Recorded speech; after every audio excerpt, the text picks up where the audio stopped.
Welcome back to the Enlightened Misfits podcast. I am your host, Lauren, and what I want you to do before we get into this episode is I want you to go subscribe. Please leave a review because it helps me have amazing guests on and continue to do this podcast mission.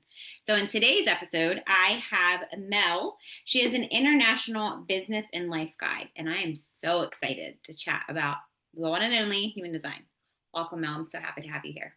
Thanks, Lauren. I'm so excited to be here and have this conversation with you. Yes. So, of course, we both love human design a lot. So, before we get into all of that, which a lot of people that also follow me love human design too, and they love learning about it. And Mhm. I love hearing other people's perspectives. And of course, with your 14 years of entrepreneur business experience, I'm sure you have a lot of insight and wisdom on that. So, kind of tell us before we get into that a little bit about who you are, your story, and how you help people. Yeah, so as you said, I'm an international business and life guide, and I help inspired yet overwhelmed entrepreneurs and leaders honor their lives and become the true architects of their success.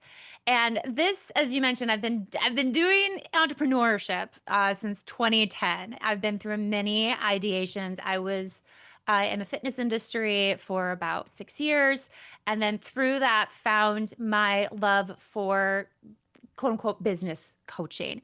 And so when I moved from fitness to business coaching in 2017, I started to lose myself. And I think it's really easy for us to, because when I started in 2010 in the fitness industry, there was no social media. It was all of my own devices. I was, as I now know, naturally leaning into my human design, which we all do, right, for the most part. But when I started becoming more inside of this business coaching arena, social media was becoming very prevalent. And there was a lot of noise. There was a lot of shoulds. There was a lot of, generator, gen manifesting stuff out there. And it really connected to me just because of, for me, how open I am. So, for those of you who are familiar with human design, I only have two defined centers. And so, the fact that I was absorbing so much of this and reacting so much from what I now know, my open centers, I started to slowly but surely lose myself without knowing I was losing myself. And the funny thing is that as I was losing myself, like the connection to myself, on paper, I was doing it. I was in 3 years, I was speaking all over the country. I was being flown overseas to speak and coach. I was making the money. I was hitting the milestones. And in 2020, I found myself in a really interesting space. And it was a space of I'm hitting all of these milestones, these success, quote unquote, success points. Why do I not feel happy? Why is this feeling like a constant fight or flight? Like I'm constantly trying to convince myself that this is what I need to do to create what I want. And I wasn't sure how to express it. I wasn't sure how to advocate for it because I think it gets chalked up a lot to those one liners of, oh, it's just outside your comfort zone or, oh, like da da da da. And then when I went to my first spiritual retreat in 2020. And that's when human design found me and just exploded my whole world in a good way. And it was through one of the other participants. She had mentioned human design. And during one of our breaks was like, I've heard of this before. I looked up my type and I was like, oh yeah, that's me. But I didn't feel any other pull to dig any deeper. But now this is feeling like something significant. Can you like show me how to get my chart? And so she showed me mybodygraph.com, which is one of my favorite sites. And I'm not affiliated. I just love it.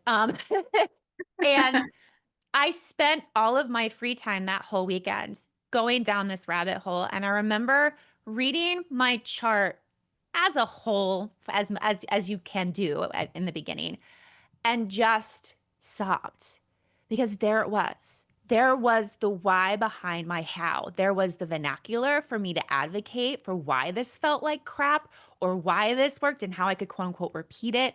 Why I was burning out, even though I didn't think it was burnout because it's a different type for me as a projector, which I know for you as a projector as well. You understand that completely. And it just gave me so many universal face palms that I was like, there is no way this is not legit. Like this is me. I'm reading me on this paper. This is crazy. And so I left that retreat kind of keeping it to myself. I didn't tell anybody about human design right away because I wanted to really see what this was all about. I wanted to give myself time to adjust to it, to implement it, to learn it, because I didn't even know how or if I wanted to share this with others. And the more that I started implementing it, on the side in my life and in my business, and I started seeing first the mental and emotional and energetic build up that I received that I had been missing for years, that profitability. The more I was like, there's no way I can keep this to myself. Entrepreneurs, especially, like, we need to know this because this is such good grounding, connecting, validating stuff. Right. And so I came out of the spiritual closet in 2022 on LinkedIn. I started sharing more about how I was using oracle cards and human design, and I offered some free readings just to see if I wanted to even be a practitioner. Absolutely fell in love with the entire process. And now it is my gateway to working with me on a long term, if that becomes an opportunity and a long term form. And I absolutely adore it because it's no longer me sticking to the frameworks, right? Or these four foundational points. La, la, la, la. It's Right. me being able to see you, to mirror you, and to give you the space and the permission, for lack of a better word, to connect to yourself and to rebuild or possibly build for the first time that unshakable confidence of how you are designed to create the business, the money, and the life that you want. And those boundaries, those non negotiables, all of those personalized things that you can't learn through any other form because it's not personalized. It's based off of somebody else's, practices, thoughts, so on and so forth.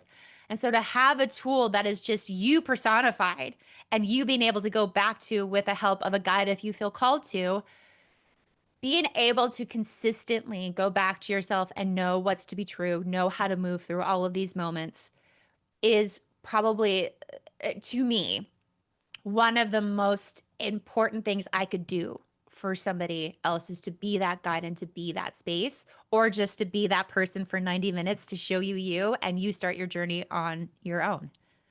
Yeah. I love that. And I love that the way that you explained how projectors work, because I feel like um, when I describe like how I can help people, it's different, right? It's different for Yeah. everybody. It's very Yeah. personalized. Like I can be that mirror that you need me to be. I can be that space that it's a safe space and you're Hmm. just talking. And that I feel like probably the same thing for you Yeah. happened when I was a kid. People would always like tell me secrets. And I'm like, what? Oh yeah, I was the major confidant. And even to this day, I'll have podcast hosts in the green room before starting just blurt out all this stuff and then they go, And I don't know you, but I feel comfortable telling you this. So I'm going to tell Yeah. you this." And I've been receiving that my entire Yeah. life. Yeah. So with learning human design, I'm like, oh, okay. Like that's why, because they just feel comfortable and they just feel like there's so many times that I got on a podcast recording that I think that they're confident. Like I'm like, they probably do this all the time. And we get off and they're like, that's my first podcast. And I was like, oh my God, Yeah. like this random things that I'm just like, what am I supposed to do? Like there's a lot of times that like not like in this space, but um people would tell me things and I'm like, what am I supposed to do with this information? Why do I Yeah. share this information?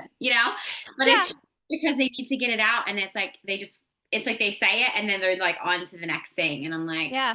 so weird. But yeah. Yeah. So one thing that I do want to talk about is I feel like I don't talk about this a lot or enough is open spaces. So when you tell Mm. me about open spaces, now I only have two open spaces. I mean, it's literally the stability of my life. It's my root and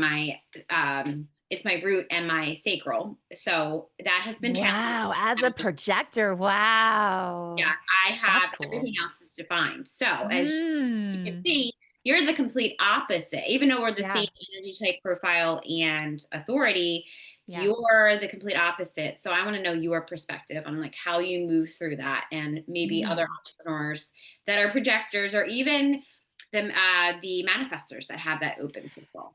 Yeah, and that I get you just touched on one of my this is what I love about human design is there is no similar chart. Like even having those main types and to your point, profile and emotional authority, which are pretty, all pieces are important in human design, of course, but those are pretty the ones that we talk about a lot, or especially like on Instagram and those quick snippets. The centers is where I love to nerd out on. I love the centers, and I feel like each practitioner kind of has their own Yeah. space where they just centers are I'm getting goosebumps, or just my place that I love to support in on top of everything else on human design. Mostly because it's the little background noise that we tend to not spend a lot of time in. And as I mentioned in my story, my centers were my big, or when we were chatting in the green, my big OHFs, which is a oh holy F moment. I don't know if I can curse on here. Oh yeah, you Um, can. Yeah. Perfect. So I call them oh holy fuck moments. I mention it a lot in my book, She Profits, but those were the biggest validations and the biggest spaces and awarenesses that I saw that I needed to shift away from.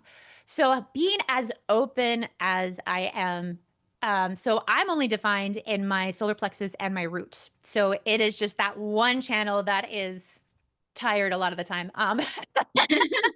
Yeah, I can see why. And I have a completely open crown. Okay. So it is interesting for me, when I look at somebody's chart, how open centers tend to distract us from our natural energetic boundaries and strategies, starting points and stopping points. And so for open centers, I spend a lot of time with my clients on those because those are usually our loudest noises and the Right. loudest spaces that we need to switch. So, for those who aren't familiar with human design, when you have a center that is open, to me, I like to call them receivers. It's where you receive information. And what I was finding as I was continuing my education for myself on human design is how much I was reacting from them instead of moving them into my very two powerful, yet sometimes tired centers Yeah. to formulate, right? Or to distill. And when I started catching myself in those, the open throat was probably the biggest one for me. And in a way that it almost made me giggle because when I left to go to that spiritual retreat, I remember journaling, why aren't people paying attention to me? Why aren't people inviting me? Why aren't people seeing? And I would listen to a conversation and just find the pattern as a projector can and interject when I could to show, to quote unquote prove my worth, my life. So it's like open heart, open throat, right? Right. And when my chart told me that, I'm like, oh, for fuck's sake. Like, okay, wait to be invited. That doesn't mean they don't know you're there. Because that's another thing, too, that's interesting about being a projector. People always know we're there. Our aura precedes us as far as the eye can see. Right. We are the silent supporters. We are the quiet killers of that chaos. And to wait to be invited took a lot in me to shift because, as a very independent, assigned female at birth person, I spent a lot of my life just pronouncing who I was and making sure I was being seen. And so to shift that not only in my life, my business has really allowed me to lean into more of my parts comfortably, especially being an emotional authority. And that's what I love about human design is you see how they start layering on top of each other in different combinations, but yet at the same time. And so for me, centers is that spot where you're like, why am I wrestling with this? Well, it's probably an open center that you've trained to be a defined center, and we Right. need to reverse it. It's kind of like, Willy Wonka, like scratch that, reverse it. Let's let's move Yeah. on. Yeah, I was gonna say I'm like you. I really dove into understanding centers, like and the gates, and I'm really big into the gene keys. Super. Mm. I just started studying the gene keys probably like the last year and a half. Mhm. I don't. I know it to be like a story. The way that I taught myself is like I needed to figure out because gene keys is just like human design. It's very complex. Like I needed to figure Yes. out a story for which is I'm really excited. The podcast guest I had on Friday, it'll come out right before your episode, and she Mm, talks about Gene Keys and how nice. she puts it into a story too. So it's like if you're having trouble in the love category, well, Mhm, that's your Venus frequency. Then so that's kind of like where I was, and I was like, oh my god, this whole and. I feel like the way that you attract clients, because I the reason why I kind of was going into Gene Keys more lately is mhm, because clients keep coming to me saying that they keep attracting these people that don't pay them, that are going draining their energy. Now these are projectors and mhm, some generators, but I feel like if you attach to a generator, you can still drain their energy as well. I mean, to be honest, it mhm, doesn't matter mhm. what human design type you are. People just like to they like to latch on to projectors anyway. Like Absolutely, yeah, you know, yeah. and I feel like that's something that I had struggled with for a very long time and probably still do because it's like after getting off a call, I'm like, I feel crap.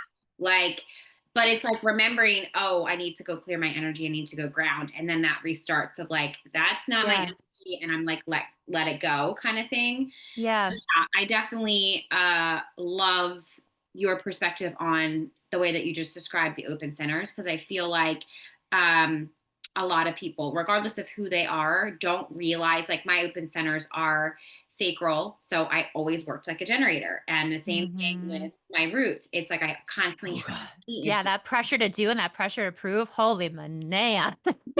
yeah. So And it's like, being a hermit, ooh.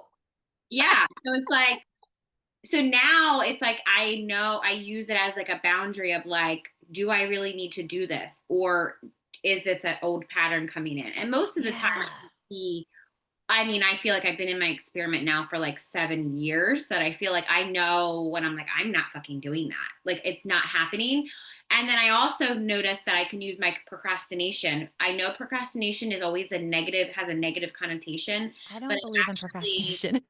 yeah, I actually lately have been using it to my superpower because there's a reason why I'm procrastinating. It's because I feel like I shouldn't be doing this. Maybe I don't see all the pieces to it and I just Exactly. don't waste energy. So Yeah, one of my clients had said to me, I'm really mad at myself because I keep procrastinating. I was like, whoa, let me reframe this for you. Like, let's yep. actually ask yourself why. There Mhm. has to be ask your higher self or ask your guides or whatever to show you why. And it was mainly because she didn't have the income to support what she wanted to do. And now she's always getting opportunities. And I'm like, so if you think about it, you keep Yeah, diving into all these opportunities, how much money are you going to be wasting? And she's like, you're right. So she's like just sitting with like and then there was an opportunity that she was going to do this travel thing and I immediately was like my body was like no, but I love to travel, so I'm like maybe, and then my body just kept saying no and I was like okay, and then she just messaged me last week saying that there's some flaws to it and I was like I fucking knew it, like there was yeah, something that didn't sit right when she was like it's only yeah. a month and I was like that doesn't seem right. Yeah, I always say you're Right. not like in procrastination back when I was a very traditional quote unquote coach. I I used to say this line like you're not a perfectionist, you're a procrastinator. And I hate that I used to say that because I don't think either of those things exist. Yeah. Because to me, quote unquote procrastination is the fact that you don't have enough information. It's your system telling you to wait. And we're Right. not taught to wait, even though 90% of us have weight inside of our strategy. And so it's it's that push and pull of what we are taught to do as people, as entrepreneurs especially, to go after it, to build a seat at the table, da da da. To wait, that's massive.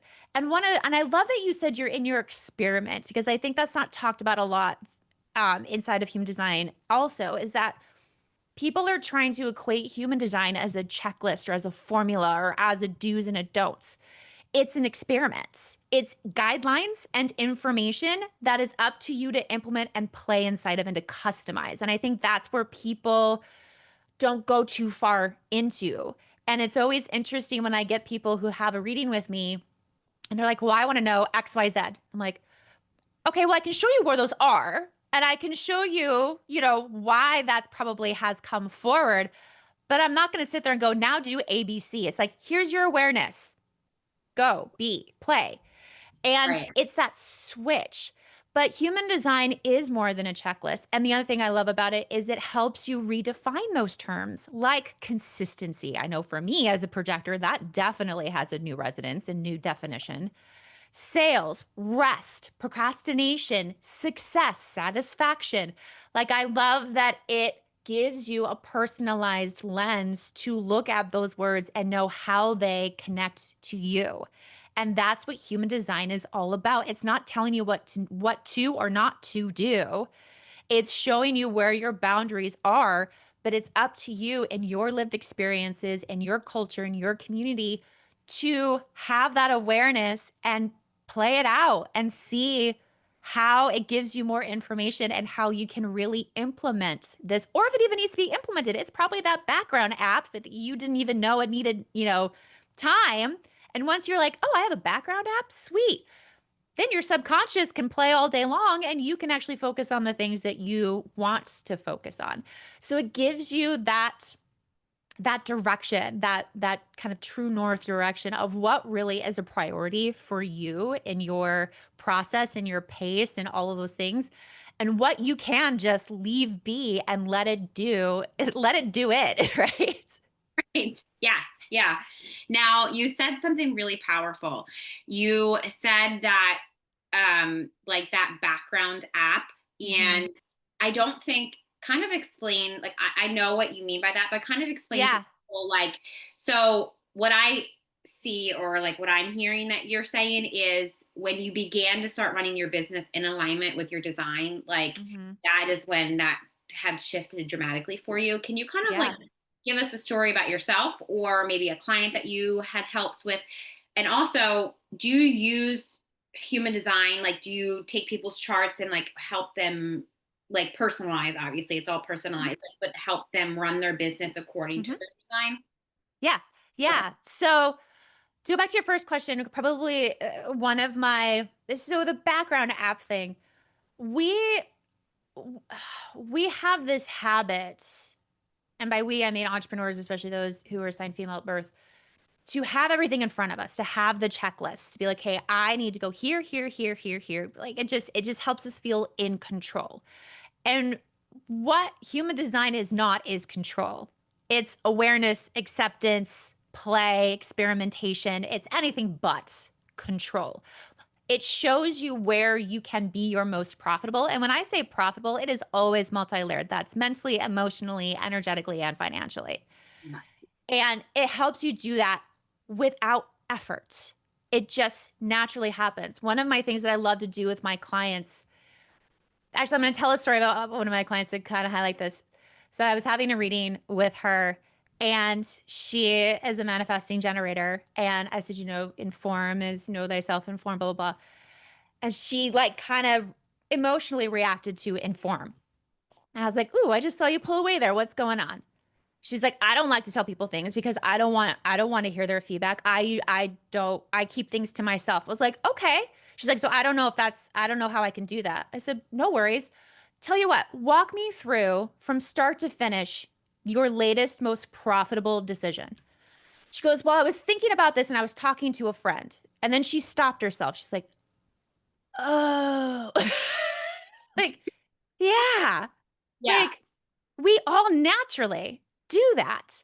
Yeah. And so I do that a lot with my clients and I do that a lot for myself. So to shift back from that, like that fear, or even, especially for manifestors, manifesting generators, that inform bit. My son is a splenic manifester. And at 14, teaching him how to remind him about informing is a whole nother journey.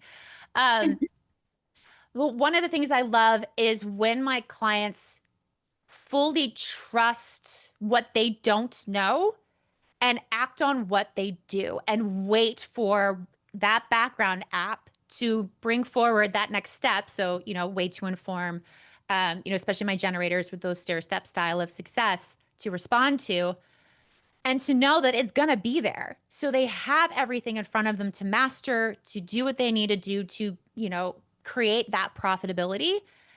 And while they're in that, everything else is working on in the background. And so to see my clients trust that and not feel like they have to do this, especially my Manny gents. I need to focus on one thing. Oh, honey, please don't. Right. You're gonna make yourself so mad. Let's not. And I attract a lot of 3 to 5 Manny gens, um, which is a whole nother group of people that are amazing. But it's it's that through line that you need to find of what you know to be true, and you know a lot. There's that quote that I love that says, "You have everything inside of you to answer the call of your soul. You just have to find it." And human design is your map to coming back to it because you're not really finding it, you're just coming back to it. Because if you do look at any decision that you've ever made that turned out better than you expected or as you expected and was a good thing, it's because you naturally leaned into your design. So it's coming back to that foundation for yourself. Yeah. Now, thank you for explaining all of that. I was just thinking once I'm having all these like questions. I'm like, woo, like I just have all this stuff I want to talk about. But the one Love thing it. that I just came up this week was the not self theme. And I feel like Mm, that I don't think I hear anybody talk about it. And one of my old mentors a couple months ago, probably 6 months ago, had said to me, "Oh, you're like a shadow worker." And I'm like, "Why the hell did you call me that?"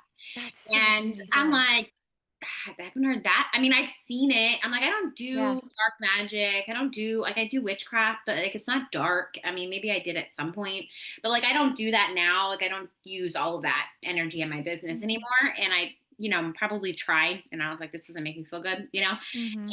And it's more like that dark empath energy. And so that's what I thought what a shadow worker was. Like, but obviously I was wrong and that's not what it is. And the reason why I'm asking this question is because I feel like for me, I always focus so heavily on the centers, which is where the shadow is. And the same Mhm. thing with gene keys. Like there's Mhm. a part that says shadow, you Mhm. and Yeah. your gift is actually something that is natural to you. So Yeah. with that with that being said, how do you kind of work how do you kind of use the centers and help people through trauma? Or I feel like that's why I'm such a good trauma healer is because Mm. I can listen to them. I'm a very good listener, right? Like, Mhm. but I also can look at their chart and see and know exactly where their trauma is just by Yeah. looking at their chart. Yeah. Yeah. How do you kind of incorporate that, but maybe you didn't even realize you incorporate that in your business? I love that you're bringing this up, and it's so interesting because a great colleague and friend of mine, Kim Romaine, who's another practitioner, she was talking about how she's been pulled to talk more about shadow work and redefine it because it has become this very heavy, dark, I mean, to be honest, white woman washed guilt trip Yes. that's not what that is. It's just the part of it that's not anyway. So I love that this is in alignment with what her and I were talking about because she uses it in a format when it's in alignment with social justice and advocacy. She's amazing with that work. She also uses gene keys and astrology as well. Yeah. Um, for me, this is where I see it a lot to kind of piggyback off of the question you had earlier with, how do I use this to help my clients build their businesses? Is I show them where those hesitancies are from, and especially those who have what I like to call corporate PTSD, who move from corporate to entrepreneurship. There's a lot of stuff there, right? Yeah. And when I know that, and to your same point, when I see their chart, I'm like, oh, okay, I know exactly who's screaming and why it's screaming. Yeah. And we approach things. I meet my clients where they're at every single session. I have no agenda. I have no nothing except I voxer them maybe beforehand, be like, hey, how you feeling? Anything you want to bring forward before we spend time with each other? But I always every session is I meet you where you're at and whatever comes forward comes forward. And as a projector, and I'm sure you see this too, my clients go deep rather quickly, and so personal stuff does come up, which is why I say I'm a life and business guide because they're one and the same. Like your life affects your business affects your life. We need to stop separating it. But what I Yeah. love to do is show them that they're not crazy, that it's okay and it's adjustable. Like, it's not fixable. I don't fix people. Right. You can Right. fix yourself. But it's that awareness of like, "Oh, I now can name it. I now can see where it's coming from." Right. So with those two major awareness factors and knowing that how I can shift it over or what process I can create for myself, a routine I can create myself to clear those, it's it becomes less of a scary unknown and a fight against and more of a, "Oop, just kidding." Like, "Oh, I went too far because I can feel it in this center, or I'm feeling frustrated, or I'm feeling bitter. What do I now know? I now know that I went too far, or I've mastered everything. So I need to go back to XYZ." And so when I'm helping my clients either restructure their businesses or build out their businesses according to their design, we look at that through their offers, through their daily routines, through their marketing, through their networking.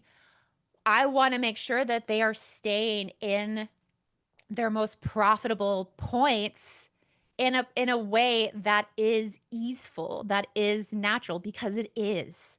It's Right. just reminding ourselves of like, "Oh, I feel like I should do this." Well, Right. You're shitting on yourself. exactly. Yeah. And so it's that case. So you feel that you should. Let's go back to the chart. What do we know to be true? What piece of that is yours and what isn't?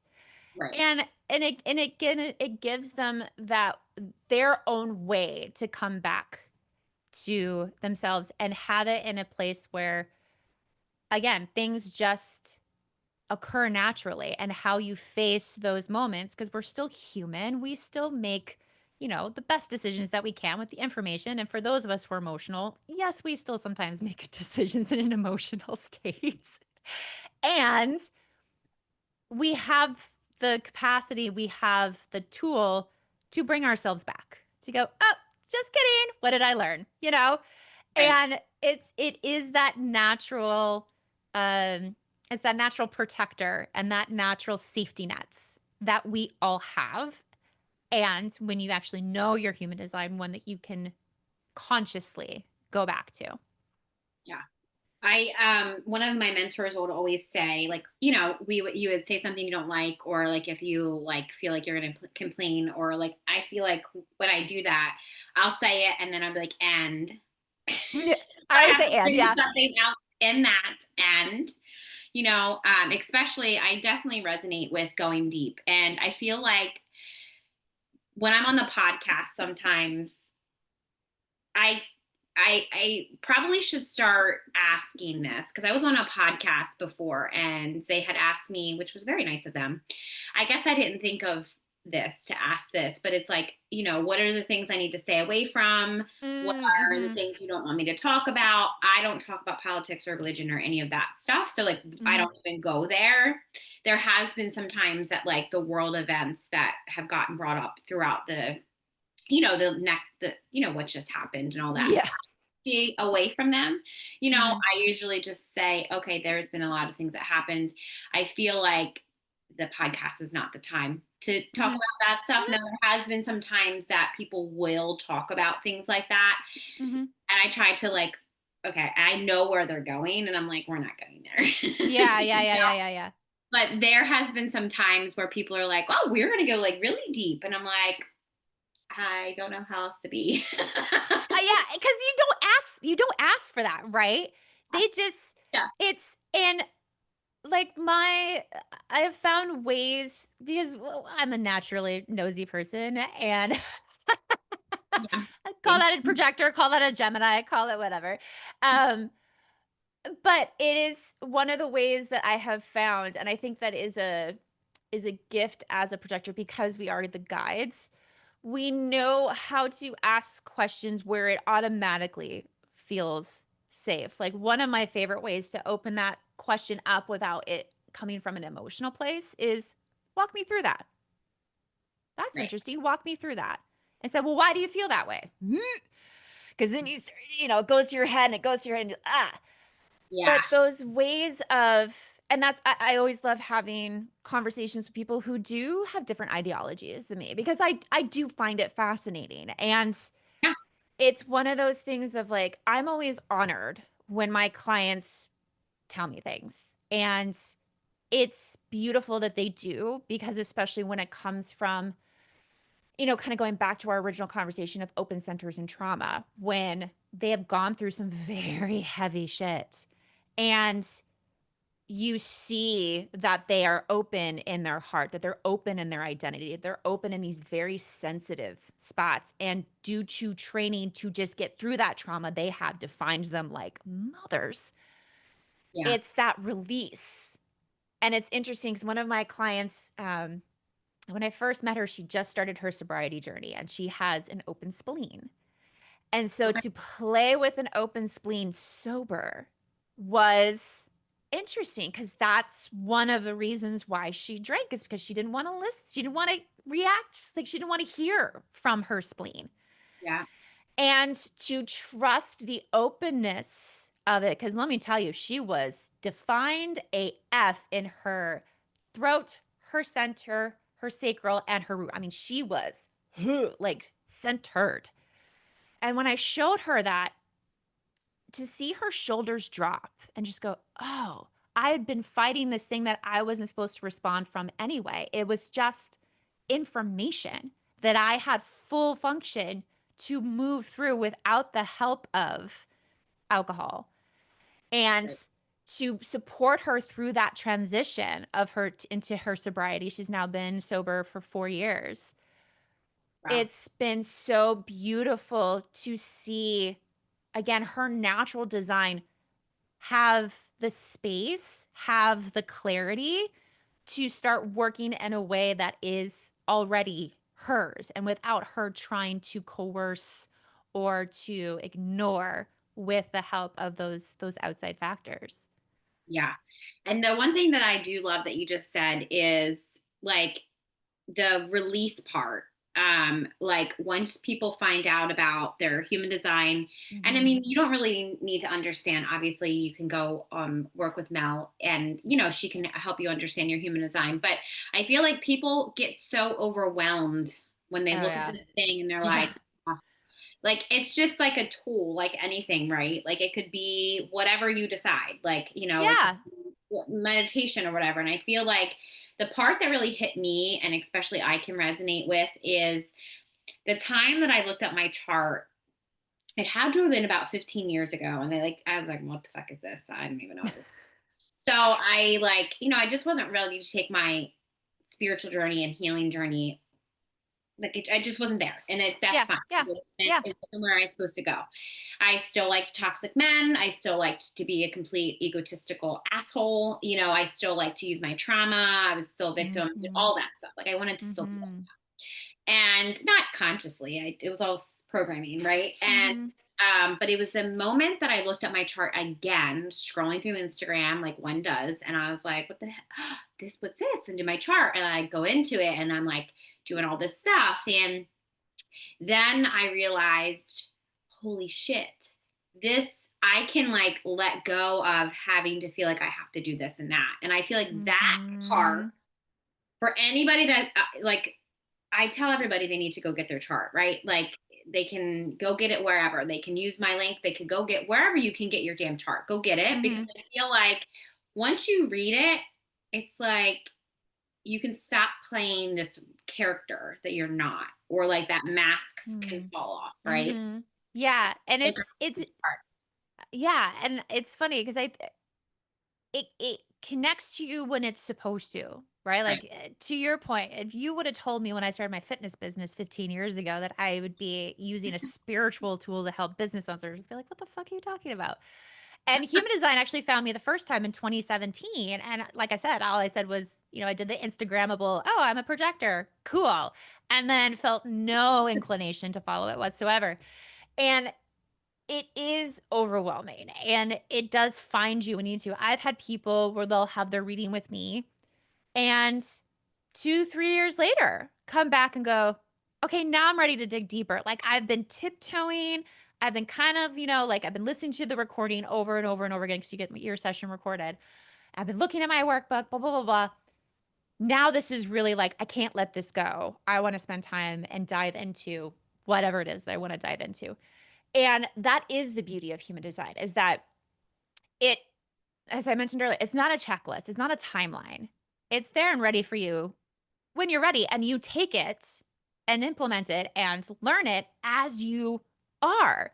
The person who brought it forward says it takes an average of 7 years for you to incorporate your design. But that's an average. Right. Yeah. It's however you feel called to utilize it, and also if how deep you wanna go into it. Not everybody wants to know all about the Kabbalah and the I Ching and the Gene Keys, and some people Right. just like to have those kind of what I like to call those 5 foundational knowledges or, knowledge of, your type, your authority, or sorry, excuse me, your type, your strategy, your center is your authority, your profile, and your incarnation cross. For most people, there's enough work to be done in those 5 areas that they don't even wanna talk Right. about the many numbers that is, the gates and the channels and this, that, and the other. And that's what I love about it, and that's why I love being a guide inside of it, because every day is different, every session is different. In your initial reading, yes, we go over those 5 areas, but how we go over them is defined by you, the questions that you have and where we're led to that day, and it automatically starts deconditioning you to the checklist, the timeline, the steps, the goals, to where do I want to be in this moment? What do I want to discover in this moment? And it's such a it's so refreshing, I feel, to have that in sessions. And I think it's refreshing for those to receive it as well, because it's not me, again, it's not me telling you what to do. It's not human design telling you what to do. Right. It's you just coming back to you from a full air, from a full space of truth and awareness. And with that alone, how do things automatically look different to you? And then how can you build off of that? Right. Yeah. So you said something about when you did your you did your fitness journey and then you kind of Mhm. transitioned into like this your spiritual journey, Mhm. human design and stuff. Now, is this around the same time that you kind of brought in your spiritual gifts into your work? Or did you do that? Like, did No, that started in 2017. So I grew up in a very Christian household. I grew up in the reform version of a religion called Seventh Day Adventism, okay, and so it was no caffeine, no makeup, no jewelry, a lot of no's. And I was a part of the church on and off, until my mid-20s. And then in 2017, I put on the top of my goal board that I wanted to learn how to meditate. And I'd always felt pulled to other practices, to other modalities, but then, that Christian guilt factor reigns its ugly head, and right, I fought that for a bit. But in 2017, I was like, you know what? I just want to learn how to meditate. And the funny thing is this was one of my first moments of the universe going, you got it. I kid you, I wrote that on my goal board, didn't post it on Instagram or anything like that. About a mhm, week later, got a DM from somebody I didn't know. And I actually checked, first of all, checked my spam DMs, which I hardly ever do that, or, requests. And it was this woman, Elise, and she just goes, this is going to sound off the cuff, but I just felt called. She's like, I've been following you for a bit. I just felt called to tell you that I'm about to host a 6-month meditation mastermind class. Is there any chance that you'd be interested? I'm like, I'm sorry, what? And so that's when I started getting more into, I mean, if you could see my crystal collection behind me, it's insane. But that's when I started delving more into crystals, into oracle cards, into meditation, yeah, into, full moon, new moon, all of those things. And to yeah, see the way, and I've always been that person where I love to see the structure inside of the spirituality. I love to see the practicality inside of a practice, yeah, and to take what I already knew about science and my past experiences and then layer this spiritual aspect to is like, well, yeah, of course that makes sense. And I think that's what led me to human design as well, is the fact that there are so many layerable. It is a quote unquote science because it's got quantum physics or quantum right, mechanics in there. yeah, yeah, And like again, that and yeah, it's the and that spirituality and science have always been, but we seem to have been separating them over the last, 100 centuries or so. But it's one of those things of when I started becoming more open about it, that's when I realized how much people didn't know they needed those tools because they had this context to them of witchcraft, of bullshit, of, Yeah. all this stuff. And when I start showing them just inside of what they already told me and mirror that in a chart or in a card that I had pulled before we even started a session, Right. it's that connectivity of, oh, well, it's not coincidence. Like there's a connection to all this. Can we explain it all? No. And that's what faith is for. Like it's in everything. Faith is even in science. It's called a hypothesis. Right. But it's taking those foundational things of what we've experienced, what we know to be true, and what is, quote unquote proven, and leaning into those foundations and experimenting from there. So ever since I have been out of the spiritual closet on LinkedIn, the people who have come forward to ask for complimentary new moon or full moon card pulls and then go, I didn't realize this is what I was looking for. Like I was looking for support, but I was looking for something practical. I was looking for something 60K in 60 seconds worth. I didn't Right. realize it was me. Like, shit. Yeah. Yeah. And And I so that's love, why I'm as vocal as I am on it on LinkedIn because people are looking for it. They just didn't know that they were looking for it until they spend time with me. yeah, I was gonna say, and I love that you say it that way because I also come from a very toxic Catholic background. Mm. Hence, when I say witchcraft, I say it very loosely, I feel like, Mhm. because like my grandmother, very Catholic, but she gifted me all this witchcraft stuff. And at the time I didn't Mm. know, but I knew I had gifts and my mom would kind of protect me and didn't want me. I feel like from my mom's perspective, I see that my mom knew I was different. She Mhm. knew I could see things. I would say things like, "Hey, do you see that?" I thought that everybody's seen things that I seen. So it was Mhm. very different when I realized I need to stop saying stuff because people aren't seeing things that I'm seeing or hearing things that I'm seeing. And thank God I didn't, because I would probably end up in some psychiatric ward Yeah. being called schizophrenic or something. Right. But so it's like I knew what was safe to say and what was not. But Mhm.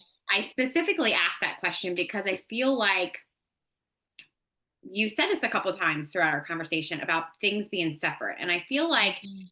that is one of the biggest things that is wrong with our world right now, because everything is not separate. It's Mhm. literally, you believe this, I believe this, but we're still to one. You have Mhm. this belief, you have this belief, but we still all come, and I don't really care what religion people believe in or what, we all come from one source, regardless if that's Mhm. God for you, if you think you come from a tree, who gives a shit? Like, I don't care. Like, Mhm. I really don't give a shit what beliefs you have or what you say things. Yeah. I feel like at the end of the day, we are all human and we all come from the same spot.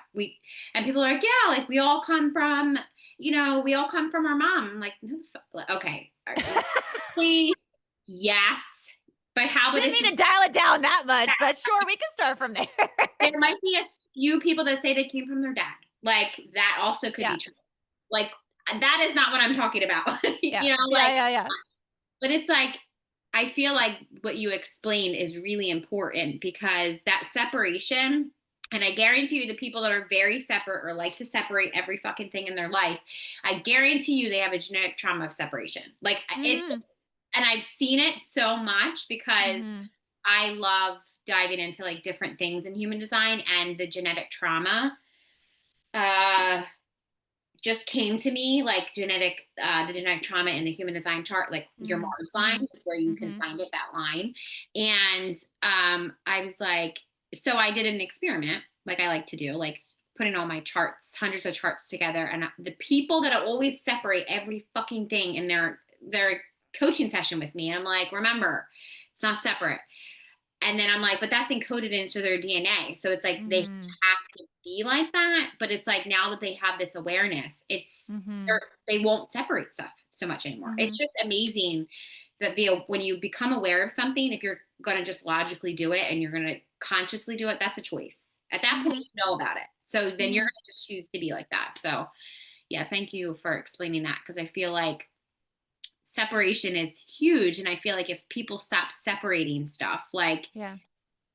things aren't separate, but if you look at it from a lens of like, same thing with projectors, like I could be looking at something from a view of a 9 and you could be looking at something from a view of a 6. It's the same Mhm. fucking thing. It's just two Mhm. different perspectives, Right.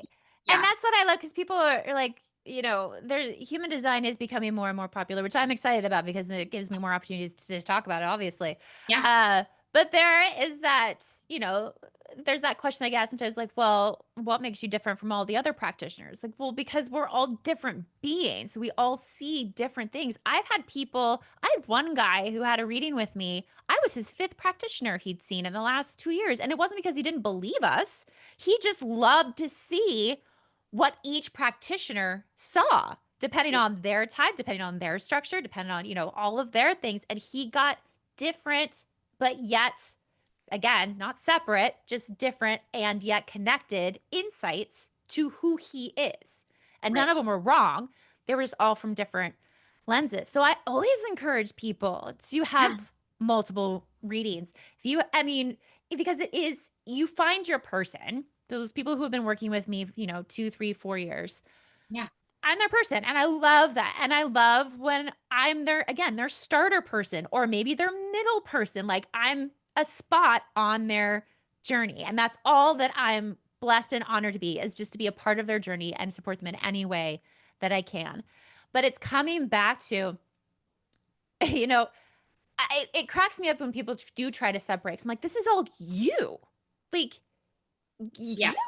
you are the singular most important person in your life, in your business, in your community. You have full say. So why on earth would you separate it? I can see why mentally and emotionally it's easier to. I did it, definitely. We all have done it. And it's scary to bridge two things that you have probably spent a lot of time and possible money separating. But to be able to merge those together and see how they support each other, to see how they poke each other, like to see how they make other parts of you better or quiet. I don't like I'm like getting excited about it because that's why I love about human design is showing them that constant juxtaposition. Yeah, for you saying that you're a projector who's centered except for open root and open sacral. Like my first thought was, whoa, that's fascinating because Yeah. the fact that you're supposed to rest and you have this constant pressure to do, walk me through that, please. Like, that's gotta be insane. And so it is those things of showing showing the profitability in your chaos, showing that clarity in that confusion of like, no, this is all you, and they can all play well together. Is just learning in that moment how to layer them, how to respect them, and how to move through them. So you're not getting overwhelmed by a center that should just kind of shut the fuck up right now. It's just one that's an indicator, not the instigator. And it's when you really starts to feel those. And 9 times out of 10, all I have to do is say it, and my clients' bodies hear it, and then they just start naturally shifting. And that goes back to the app in the background.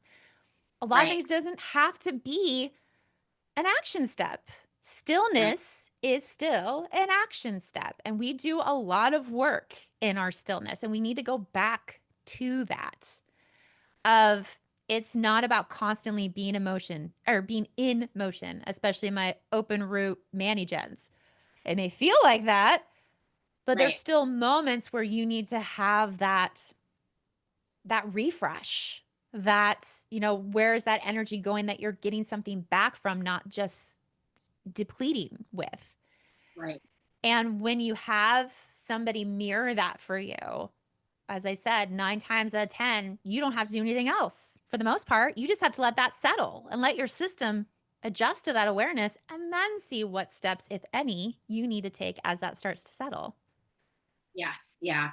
I yeah, like when people ask me that, there's so many people that ask me like that are in human design. And I love hearing, I love talking about human design.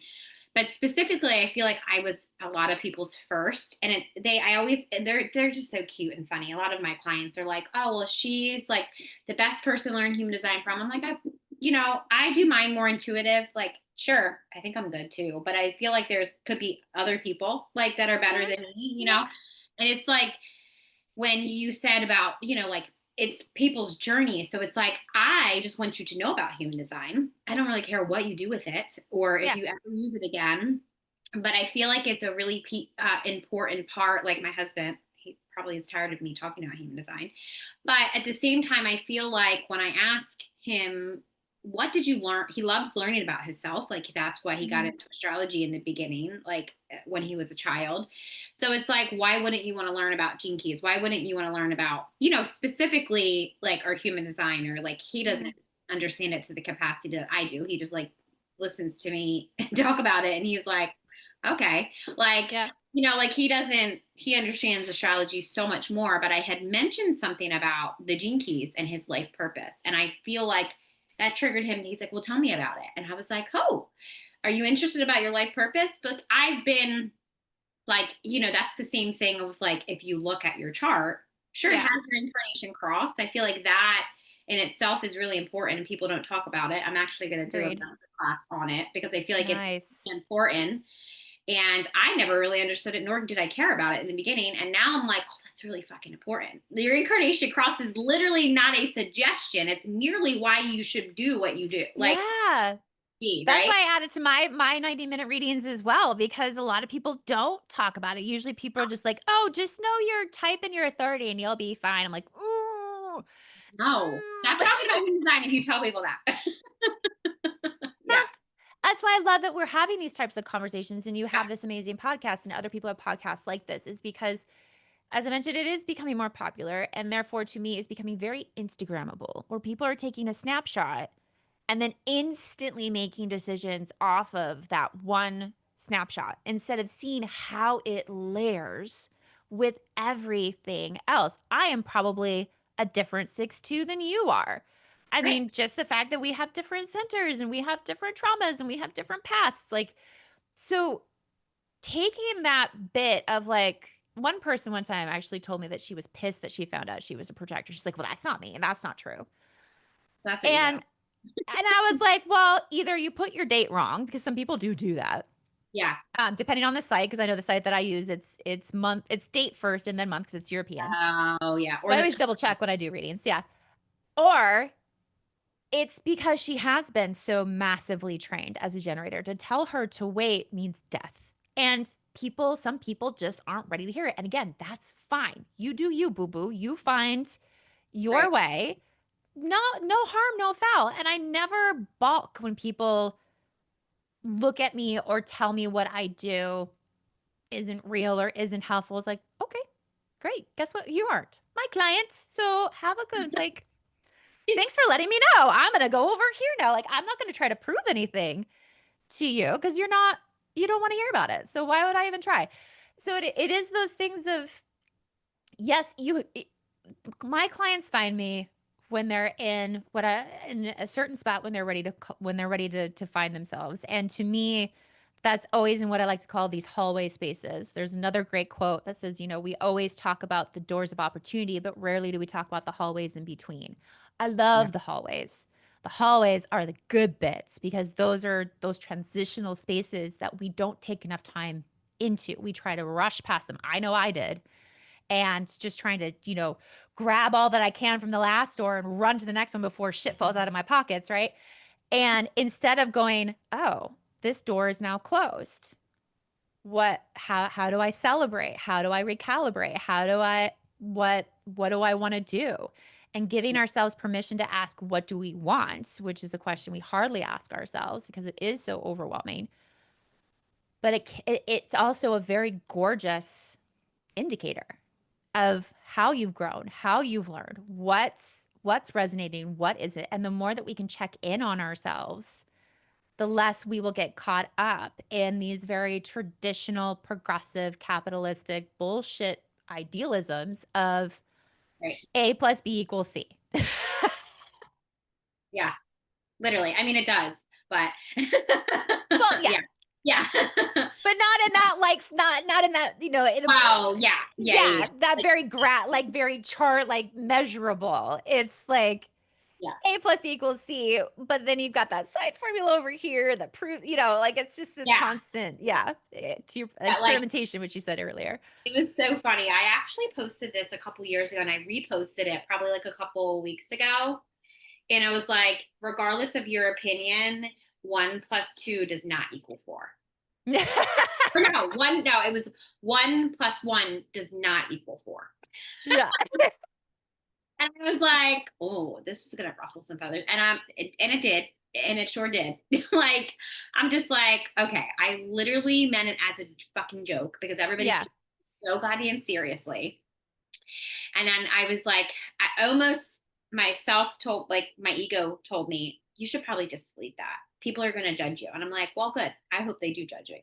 Cause I feel like from like just so much healing and like, just really not caring what people think. I cared so much in the beginning what people thought. And I'm Yeah. like, people are going to judge me regardless if I do this or not. So like, why don't I just do it? Like, cause they're going to judge me regardless. Right. So And coming from that place of it's your truth, and we're right. coming to a hilt with that as a community, as a collective, with everything going on in the world right now, and things that are even happening this morning. Um, and moving into, I mean, this episode could probably go for like 2 hours, but I know. I was going to moving say, oh, moving into like the solar plexus mutation of 2027, right? Like we are moving into an age of identifying and connecting to who you are, letting that truth shine, because that in collaboration and partnership with those around you, that's the next step. It's no longer about fitting in or finding the cog or, you know, doing it. It is more about, ooh, who am I? What are my practices? What are my routines? What are my processes? Where do I say no? right. And where do I say yes? So then I could be an example to those next to me so they know what they can say no to or what they can say yes to and so on and so forth. So yeah. Yeah. Yeah, definitely. So before we wrap up here, because we could talk forever. We could do a 4-hour episode.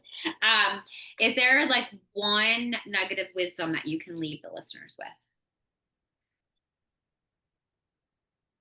I want to go back to that question that I love to ask my clients. And I think this is something that is just really beautifully reflective for your listeners as well, is going back to those most profitable moments in their life or in their business. How did it unfold?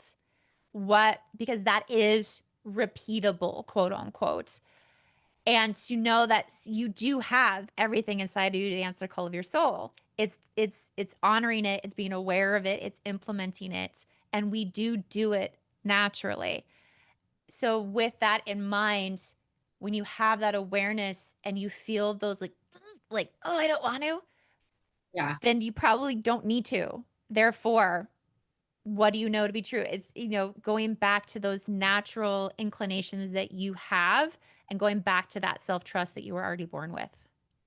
Yeah. I love that. Well, thank you so much for joining us on today's episode with Mel on the Enlightened Misfits podcast. If you enjoyed today's episode, don't forget to subscribe, leave a review, and then share this episode with anybody that you feel that would gain knowledge from listening. Stay tuned for more captivating conversations in the future. I hope you have an amazing rest of your week, and I will see you next time.